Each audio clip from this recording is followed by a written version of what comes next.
Welcome to another episode of Art and Soul. This episode is titled You Are Enough Part 1, featuring Hailee Kaleem Wright. Help our community grow by subscribing to our YouTube channel, sharing and liking this episode, and following us at The Art and Soul Podcast on Instagram.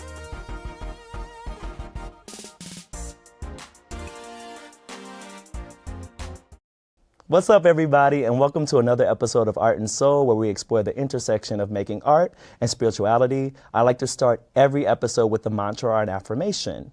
And today's affirmation is, I alone am enough. You right now, as you are, without anything else, is enough. So I want you to take a breath, exhale out, and take that in. I alone am enough. Today, I have my friend, my sister, Broadway star, recording artist, Hailee Kaleem Wright. How are you, sis? Hi, I'm good. I'm better now. Oh, my goodness. You've had a day, huh? Yeah, just a little bit,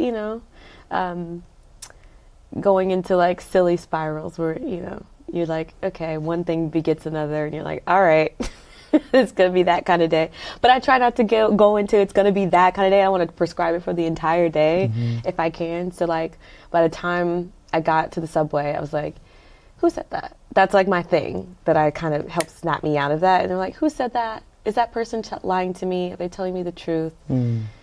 Okay, if it's the inner saboteur, and I know she's a saboteur, why am I listening to her? And then just like try to come out of it, as I can, take a deep breath, take my moment on the subway if I can, and just like, okay, come back to life, and then start again. When I come out of the subway platform, I get a new start, so. What I love so much about what you just said is though our thoughts come from us, from the inside of us, right? They might not necessarily be us, and that we have this ability to divorce ourselves from our thought and then make a new thought.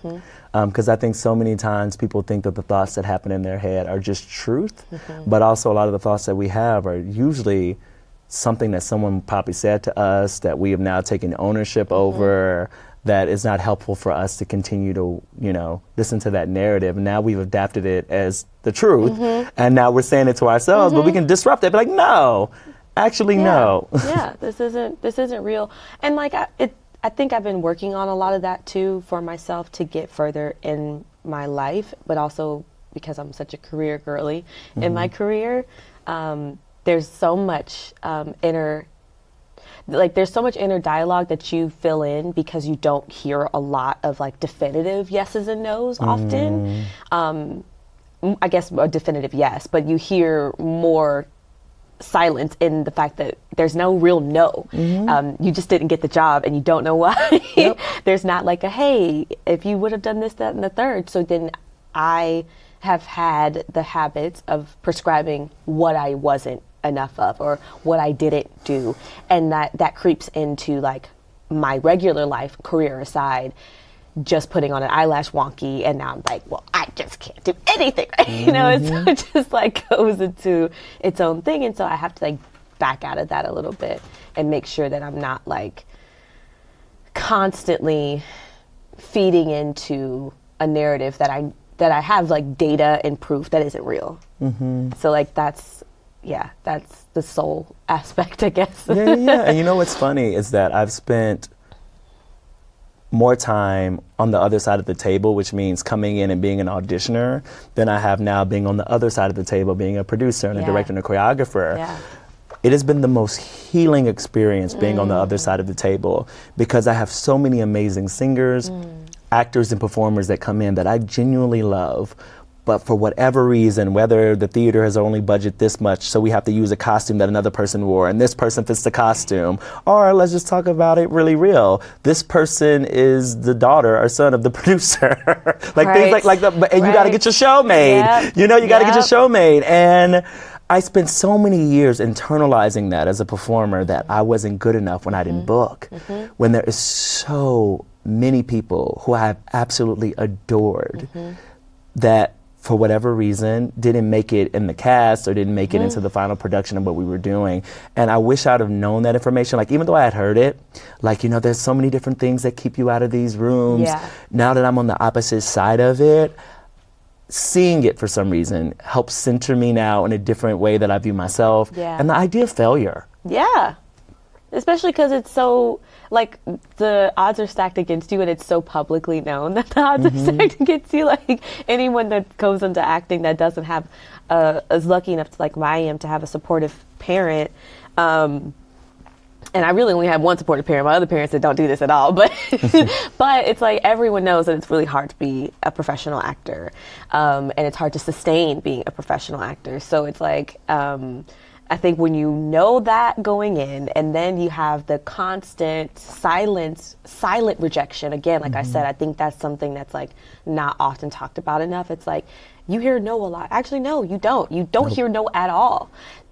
That I can maybe even have closure with. It's like this thing that you've cared and poured so much of yourself into for all these hours of pining over every line and pining over every note and thinking about, you know, what this can mean for your life, seeing your life with, you know, with this job, and then like not even getting a proper breakup, like just never, like getting ghosted constantly.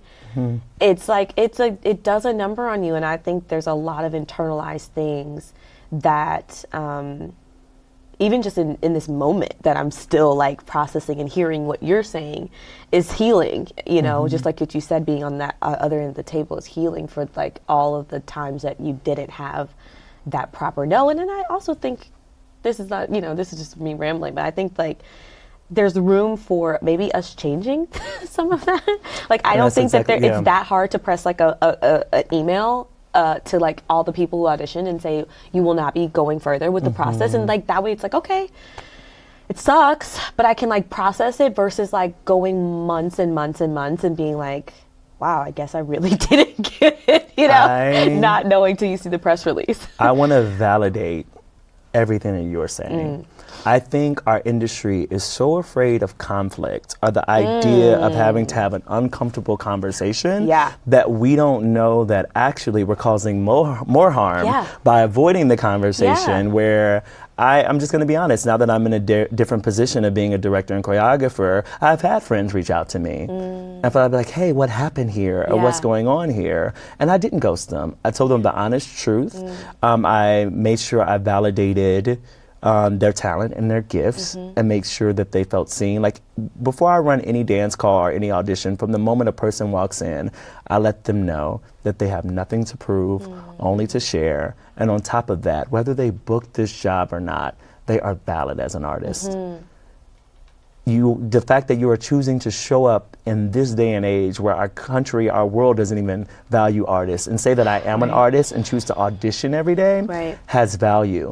It doesn't have to be silent, Haille. You're right. We are talking a lot in our culture about shifting systems and really examining systems and shifting them into a way that's more mindful of others and more thoughtful of others.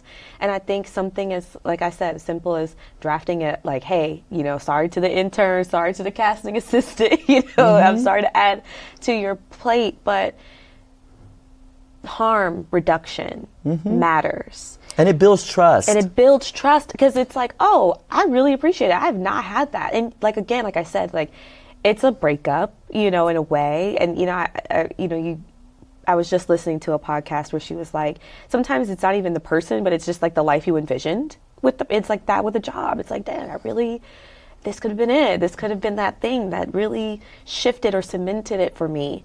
Or at least that's how we make it. You know, we always put it to like one job being the penultimate thing that's going to change your life. But, and I, you know, there's room for improvement and shifting in that as well. But I think that like, just having mindfulness in how we operate and shift our systems. So we're talking a lot about Broadway. You just finished your run as one of the leading ladies in Six the Musical. How was that, Broadway leading lady? Broadway leading lady. A leading lady on Broadway. A dream come true. A real dream come true. And like, I'm 3 months out now, And no, 4 months out. Sorry. I was like, that's not right. 4 months out. I'm 4 months out. And I feel like now I can really like process and reflect in like a way where I'm out of it, right? So I'm like, oh yeah, like. Okay, for those of you who don't follow Broadway, Broadway performers do 8 shows a week, 6 of the 7 days of a week. I'm gonna repeat that. Broadway performers do 8 shows a week, 6 of the 7 days of a week. Yeah, more shows than there are in a week. But with one less day. Yeah. Okay. So like, let's be clear on what that my girl Leandra Ellis Galston. Oh, sorry, girl. Leandra always says, "Let me be clear." That's like her statement before she lays it on you. But like, you know, it's a task. It is a task, and it's a task that I am proud to say that I've met. And one that I've met before. I did 140 or 50 performances in my previous show, my Broadway debut. But I think being a leading lady, I think doing an intense show that's 80 minutes on stage, no breaks, but maybe like half a minute, you know, a minute and some change, was a real defining moment for me of what I'm capable of and achieving something in a timeline that others said cannot be done. I think was a bit of like elaborate on that. Well, okay, so in theater, right, there's no true trajectory of like it would be in the maybe traditional 9-to-5 job where you may start off as the janitor and then you have hopes to become an associate and then the CEO and then the whatever. Like you could see it really clearly in that way. In theater, it's like just gigging. Like you're just gigging. And in the world of someone else's perspective, it's going to take a very long time to become a leading lady on Broadway. It's going to take a very long time to have your name on the top billing on Broadway. And I just didn't want to accept that. Like, I just was like, no. Why? Because it was like that for you? Okay, well, no tea, no shade, but I'm not you. And like, I had to really, again, overcome my own inner saboteur that says that someone else's lived experience has to be mine, that it's going to take me 6 shows on Broadway to become a leading lady. Why? Like really investigating, why is that? Why does that have to be? Is there a show out there that I think I can lead? Yeah? Okay, I'm going to go for it. So in the ensemble of my Broadway debut, mind you, okay, I'm auditioning for a leading lady role. Like, yes, and I'm going for it. And I believe that I can achieve it. I think, you know, there was a lot of trepidation in doing that. It took a lot. I was fearful along the way. It wasn't like I did it in this like very bold manner. But I think that I started to really assess where I was and where I wanted to be. And it was funny enough, a theater across from where I was making my Broadway debut. So I'm walking and I'm seeing this marquee every day as I'm going to my other job. And I'm like, I really want that. And like, I think I can do it. And I think that thought alone, I think I can do it, is all you need to then go fearfully or boldly or whatever, wherever you are right now, as you said in your brilliant affirmation, go forward and go see what's on the other side of going forward. And for me, it was booking the job, which wasn't like I went and auditioned and got it and that was it. It was not that simple. But it was a really amazing moment for me to be like, wow, like, okay, here I am in this position that I thought I could be in, and now I am in, and now how do I sustain that? And I've grown so much from it, from taking that leap, you know? And so I'm very proud of myself, which is something that, words that I'm really still not used to saying because I am very hard on myself.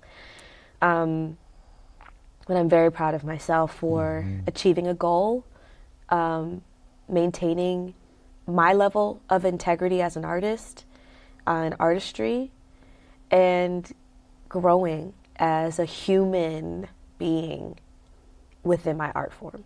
Mm-hmm. There's so much spirituality in everything that you said without being specifically connected to a religion. Mm-hmm. Like the idea that like your thoughts and your words and you sing something can manifest into something else, right? Like you said it, you wanted it, you saw it, and you kept going, mm-hmm. and you refused to take anything else, mm-hmm. until you got it. I'm so proud of you. I don't know if you remember this, but it was before, I don't know if it was during your audition journey and you just didn't tell me or before it, but when 6 first came out, I said, you could easily do that show. I text you. Yeah. I said, you could easily be in 6. What's so funny is I had already gone in for finals. That synchronicity of and that. I hadn't heard anything for months. Sorry, I get emotional, mm-hmm. but I hadn't heard anything for a long time. And I knew I did good. Mm-hmm. And I knew I could do it. Mm. And I was frustrated. Because it's like, how can I see it so clearly and it not be right now? Mm-hmm. Like, how can that be? How can my friends who are seeing it for me, mm-hmm. how can that, like, why haven't I heard anything yet? You know, or like, and like, to that, I grew in like faith, you know, and what you're saying is ultimately having faith. And like real faith is in the waiting. Mm-hmm. Me and my mom, you know, would often call it the meanwhile praise. Mm-hmm. It's like, it's not in the, you don't say, oh, thank you, God, after you got it. Or, I mean, we do, mm-hmm. you know, but I'm saying like you say thank you in the waiting room, in the lobby to what mm-hmm. you're asking for. And that's actually when you have the real faith, the real test of faith, the mm-hmm. real examination of your faith is in that waiting period. And that text was honestly one of those moments where I said, okay, mm-hmm. Okay, it must be. Mm-hmm. If not right now, then later. But like, I feel like it's right now. Mm-hmm. And like, sometimes it's not, you know, and mm-hmm. and you have to be okay with that too. But I genuinely laughed. Like when you texted, I didn't have the spiritual capacity to yep. even unpack, like, babe, if you only knew, mm-hmm. was running back and forth between Tony's rehearsal and finals of this. Went back in and back in and back in mm-hmm. and danced and sang and danced and did the monologue and, you know, and like getting that text was just so funny. I was like, oh, okay. Well, you know what? I am so thankful that whether you ended up there mm-hmm. or wherever you ended up, you have learned that what you manifest for yourself might not show up exactly how you manifest mm-hmm. it, but as long as you keep your centered idea of who you want to be and who you are, it doesn't matter if it's 6, doesn't matter what show you end up on, right? Like, you are going to be moving closer to your purpose. Mm-hmm. And I'm so proud of you. And we don't have to get into this if you don't want to, but you are mentioning another show mm-hmm. that you were a part of yeah. while auditioning for 6. Yeah. And it ended kind of sadly and abruptly. Yeah. I had a lot of friends in that cast. And I'm trying to frame this in a question that honors everyone's humanity that was involved in it. But when you're making your Broadway debut, and you're performing on the Tony Awards, and the lead actress in your show wins lead actress, and everyone's talking about her incredible performance, but the inner workings of the show, and also the other headlines about the show are negative. How do you stay in the joy of the process? The people. We wouldn't have been there without the show, yes. 100%. We all bought into the story. We all bought into the show, but we bought into each other even more. And I think all artists can understand that. You were like, why were we all doing that? You know, we were being so silly, you know, but we bought into each other. We invested into each other so much. And the people held it up. I mean, I think that's what I stumbled on a Reddit post about Paradise Square. That's the show I did. And I stumbled onto a Reddit and they said, you know, this thing I could have lived without, or this thing could have been better. But man, that cast, holy, go see them, go see the show just for them. I really appreciated that. And it made me be like, oh, so we weren't crazy. Like there was a palpable synergy and connection that we had that lifted each other up on stage, lifted the book up, lifted the music up, lifted the spirits up, lifted definitely all of these things up to what it was. And I think that resonated with the audience members, our peers. Like it was felt like, dang, something's going on here. And it was also us fighting so hard to make the art, to have it up, to keep it up. And I think, you know, there's like the fairy tale idea of Broadway and, you know, something changing when you walk into that particular stage door on that street than it is in maybe the other stage doors that you've walked in that led you to that Broadway debut. And it's like, babe, it's not. It's so not. One of my friends, who I love dearly, Colin, he's like a newer introduction into the cast. He came in Chicago, and he's an incredible Irish tap dancer. And he said to me during tech, he was like, he looked out to the beautiful Barrymore Theater, and he was like, it really is just another stage, isn't it? And I was like, yeah, man, it really is. And it's like, there's nothing to take, it's not taking anything away. Nope. But it's honestly, I feel, more honest. It's the most honest thing. It felt like the tour. It felt like the cruise ship. It felt like the theme parks. Like it felt like all of the things that led me to this moment, which made me feel even more equipped for it. Because I'd done all those things that got me there. So then it was like, well, then why can't, then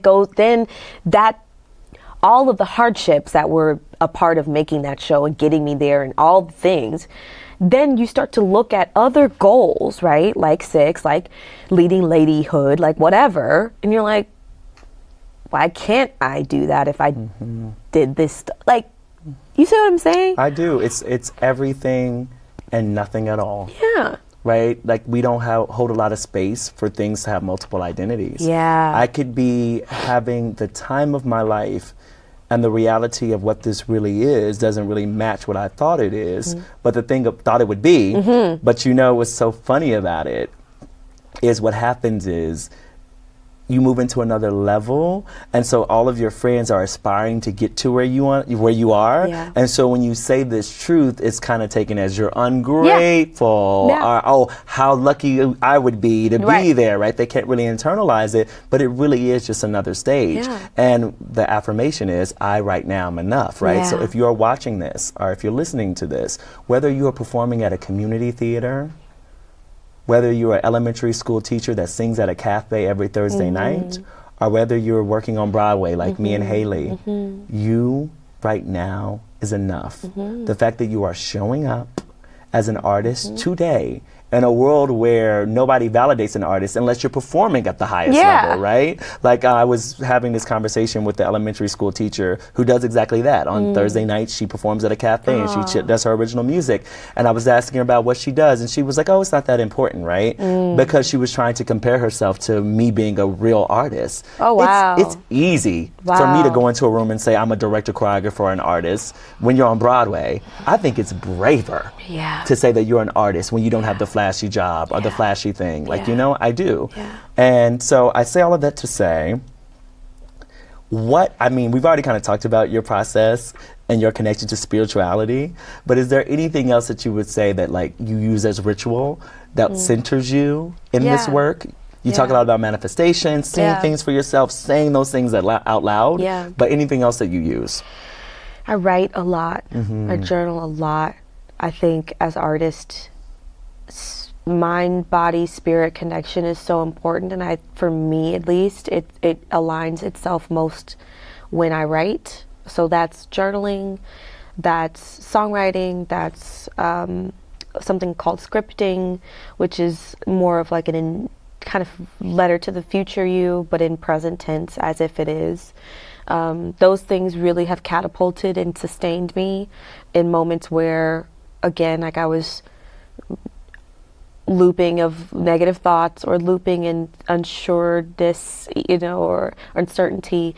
I think writing has been my medium to touch my future self and hold her hand, reach back to my past self and thank her, and reach into my present self and say, yes, girl, okay, yeah, I did do that. So I think that's been my medium, and I've talked to other artists and they're like, no, I can't do it. Like, yeah, so I know that it's not a prescription for everybody, but it's definitely been mine. It's definitely been very healing for me. The visualization and the other things. Yeah, and you talked about speaking to your current self, your former self, and your future self. There was a moment where you went by a different name as a recording artist, Sapphire Heart. Yeah. Can you talk about your process of returning to Haille? Yeah. I got signed at a very young age to a record deal that was really fast and really turbulent, and it ended just as fast as it started, which was probably for the best, probably for the best. God's protection, honey. Truly. It was just enough, though, for me to have certain standards when it comes to making my own art, but also I got inundated with like a ton of other people's voices, particularly older men's voices who were running things, and that was... it's like, it's sad, but it's funny, and it's like you just have to go through it. I think all women can really relate to being infiltrated with other men's ideas and thoughts in creative spaces, especially because they hold so much power and money and influence over what you are and who you are, especially as becoming a recording artist. I think it's been the way for so long, right? They have the money and they have the power. So one thing that stands out to me that just always blew my mind was like these guys. I was writing all these songs. They're like, all you write is love songs. Why do you write is all you write is love songs? Why do you only write that? And I was like, but the greatest hits of all time are love songs. Like, what are you talking about? And like, even at 19, I was like, okay, enough of y'all. But part of that experience, going back to the name, part of that experience was they loved Haille, actually. So it's funny. Like, that was maybe the one thing. But I think I wanted autonomy, right? I wanted something that was mine. But I also had always felt like Haille just didn't fit me, I got teased a lot for my name. Oh, you got a white girl's name, and and that was a big thing for me. And then when it came to being an artist, I felt like, well, there's Cher and there's Beyonce and there's Sierra. There's like these like distinct names. There's Lady Gaga. Like I want something that's like Haille just doesn't match what I in my mind's eye of what I thought. I struggled with my name for a long time, and Sapphire is my birthstone. I'm a Virgo. Hey, Virgos. And Sapphire is my birthstone, so I was like, okay, I want to be like that, like Sapphire, and then I found out the other meaning of it for Black women too. Like it used to be the Jezebel and like this like rough woman who can't be tamed, and like I kind of wanted to reclaim that, right? So I loved it, and I was like, okay, I'm Sapphire Heart, boom. And after Paradise Square closed, after my Broadway debut show closed, I felt a shift in myself that no longer could hold anyone else up. I can only hold myself up. I can only be one person and one singular thought when it comes to my art. And Haille has done a lot of kick-ass stuff. So like, excuse my language, sorry, I know it's like a spiritual stuff, but like Haille's done a lot of really awesome stuff, and like I love her. So why do I feel like I need to like swap her out to go do something else, to go reach for these goals that I have for myself? It just didn't make sense anymore. And so I was like very dramatic about it. It was all on my Instagram. It was like, I'm no longer, Sapphire Heart's dead. That's what I said. It's like, she's dead. I've killed her. But it was really more of like a reclaiming of myself, and I had done so much without needing that sidekick. I think I needed that when I was younger, and I didn't need it anymore. But it's so funny, like people come up to me and call me Sapphire. I had another name before that, Kaleem. I just went by Kaleem for a while. People come up to me, like if they know me from that era, it's like they still call me Kaleem. They know me from and so it's like I love it because it's that constant reach back and love onto that person. So to have a name for it is even better because it's almost like, oh, that was that point in time for myself. Man. You know, so yeah. And they're all you. And they're all me. And you've returned home to yourself. Yeah. Amazing homecoming. My last question. If you could say an artist that speaks to you more than any other artist, who would that be? I'll give you 3 because I know that's hard for you. It's really tough. I'll give you 3 and that's will be my final question. Artist that's really tough. You okay? I know as an artist like you got like 20, so you can rattle off a few. Top of mind, and I think most obvious for anyone who knows me, is Beyonce. It's Beyonce. It's Beyonce. I love her. You know, I love her for so many reasons. More so as an artist, I love her for the things that I may never see that she's had to overcome to become who she is. Because I know all the stuff that no one else will ever see, that only I know, that I'll never share, and what's taken me to get to this couch today. I really love Oprah. And people may not. Oprah's all over this. Yeah, Oprah over it. This is very much aligned with who she is and how she's been formative to me. Her Super Soul Sunday is very reminiscent of this. It is one of the bedrocks of my core being is Super Soul Sunday and the people that she's brought on. And she may not be considered an artist to others, but she's an artist to me. Is, yes. Because I think it takes an artistic mind to think of spirit and take it into the world. And I think I'll leave it there. Yeah. I have so many. So many, and myself. Yeah. If I may. Yeah. On all of the versions. Kaleem, yeah. Haille, Sapphire. Yeah, it's a lot of artistic abilities and potential that has yet to be seen, that only I know exists. So when it's time, I think like I'll be like, oh yeah, I can reflect on me. Like, yeah, I can say that with a little bit more certainty. Like, you know, I inspired my damn self. And that is the ultimate lesson that I want people to leave here with. You got to be your own inspiration, and you got to look at all the tools that you have right now and say that is enough. So before we get out of here, we're going to take one final centering breath. Breathe it out and say to yourself, I, right now, as I am, is enough. Yeah. Art has the power to heal. Art has the power to bring people together, and art has the power to transcend language. So every time you make art, whether you know it or not, it's a spiritual practice. So go make art everywhere. Thank you, Haille. Thank you. And thank you for watching another episode of Art and Soul.